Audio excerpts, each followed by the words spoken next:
In this video, I will show you how to automate your entire weekly planning process by using Claude and Google Calendar together. Instead of manually clicking through time slots and typing in every single event, you can use artificial intelligence to generate a complete schedule in seconds. To get started, you need to open Claude and act as if you are speaking to a productivity coach.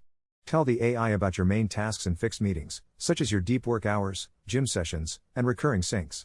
The key to making this work is to ask Claude to output the final schedule specifically as a clean CSV table with these exact headers: subject, start date, start time, end date, end time, and description. Make sure you specify the use of standard date formats like month, day, and year. Once Claude generates this table, simply copy the text and paste it into a blank spreadsheet using Google Sheets or Excel, then save it as a CSV file. Now, head over to your Google Calendar settings and find the Import and Export section. Select your newly created file and click Import. In an instant, your entire week will be perfectly time-blocked and organized without any manual data entry.